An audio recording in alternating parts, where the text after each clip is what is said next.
Assalamualaikum warahmatullahi wabarakatuh. Perkenalkan, nama saya Zainul Hikam, NIM 20410101079. Di sini saya akan menjelaskan tentang perkembangan fisik masa kanak-kanak, menengah dan akhir, yaitu perkembangan otak. Otak merupakan salah satu organ yang fungsinya sangat vital bagi manusia. Otak terdiri atas beberapa bagian dengan fungsinya masing-masing. Setiap bagian otak memiliki tugas tertentu yang memengaruhi sistem kerja berbagai organ tubuh. Bagian otak, otak besar, otak kecil, dan juga batang otak. Aspek perkembangan otak: glia, neuron, myelinasi. Bagian penting otak: korteks prefrontal, corpus callosum, amigdala. Peran otak: frontal, oksipital, temporal, dan juga parietal. Ini adalah contoh bentuk prefrontal cortex. Proses pertumbuhan otak: produksi sel, perpindahan sel, elaborasi sel. Tahapan perkembangan otak: otak primitif, otak limbik, dan juga otak pikir. Perubahan struktur otak: volume otak menjadi stabil, korteks prefrontal terjadi penebalan. Fungsi korteks prefrontal: mengatur tugas dari banyak daerah otak lainnya untuk mengordinasikan koneksi saraf terbaik untuk memecahkan masalah yang dihadapi, memberikan bentuk penilaian, mengontrol rangsangan dan juga emosi, dan juga membantu mengerti pemikiran orang lain.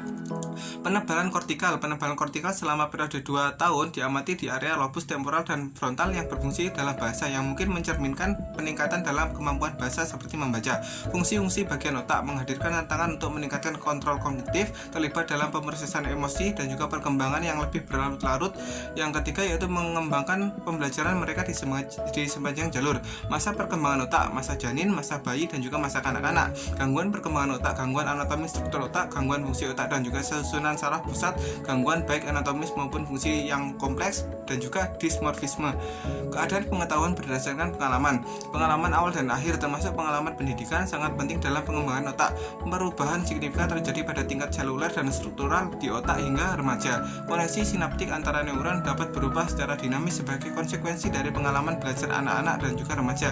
Perkembangan pada tingkat tertinggi otak, korteks prefrontal, di mana proses kognitif seperti berpikir, bernalar, juga pengambilan keputusan terutama terjadi. Penyebab gangguan perkembangan otak masa janin dan anak dapat diakibatkan oleh faktor internal dan juga eksternal dari ibu hamil.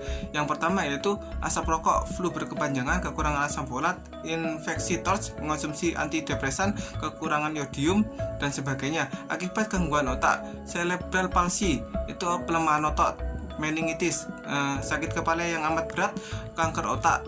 Penanggulangan gangguan perkembangan otak: melakukan pemeriksaan kehamilan atau antenatal care setiap waktu, tidak mengonsumsi narkoba dan rokok, tidur dengan cukup, menjaga asupan nutrisi gizi yang tepat dan seimbang, menghindari gangguan penggunaan bahan kimia dan juga pemaparan radiasi kimia, serta lindungi dan jaga kepala dari benturan atau cedera.